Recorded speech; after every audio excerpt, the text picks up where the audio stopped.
The thing I'd like to talk about for this top tip is all about goal setting. Now, I'm a very big fan of goal setting. I think it's something that you should do constantly throughout running your business, and also just for your own personal and professional development. But it's perhaps particularly fitting at this time of year in January, where we can reflect on what happened in 2014 and then look ahead to what you want to do over the next few weeks and months in 2015. Now, the whole idea of goal setting can seem fairly straightforward, but to do it well requires a bit of thought if you really want to get results out of it. And the method I often look to is what's known as SMART goal setting. And SMART is obviously 5 letters, which all stand for different things, and we'll have a quick run through those.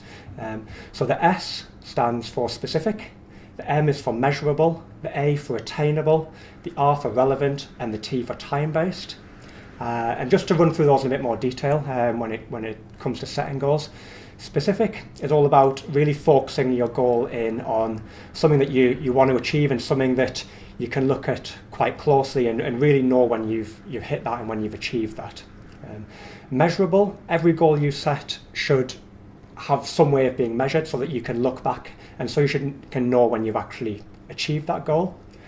Attainable, a goal to me should always be something which stretches you, but at the same time should be something which you can actually achieve. So while it's great to kind of shoot for the stars, you need something which you can still achieve within the time frame that you've set yourself.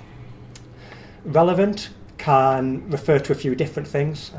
The way I often think of relevance when it comes to goal setting is to think about the bigger picture and think about what it is you're trying to achieve, and then make sure that the goal you're setting fits in with that thing. So make sure it's relevant to that thing you're aiming for overall.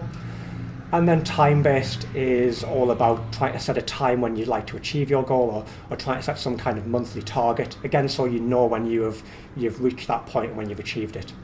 So to try and give an example, which is a fairly straightforward one to understand for business, you may think, as a general goal, I'd love to increase my turnover.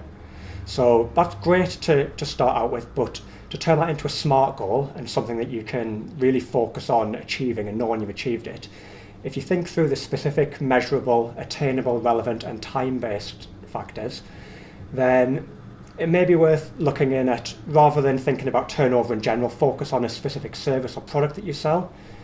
So making that much more focused.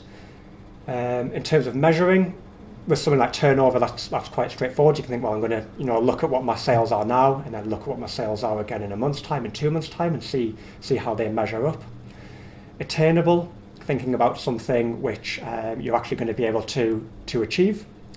So, for example, if you looked back to your monthly sales for a certain product in the previous year, and that was £1,000, then you may want to look at increasing that to, say, £1,200 over the next few months.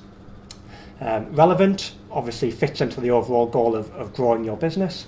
And then time-based, we're thinking about either when you want to achieve that goal by, or whether you want to set it on a monthly target. So basically what we do is from that goal of I'd like to increase turnover, we turn it into something like I'd like to increase the number of sales I make of a certain widget from £1,000 a month to £1,200 per month by the end of March. And then what you've got then is a real SMART goal.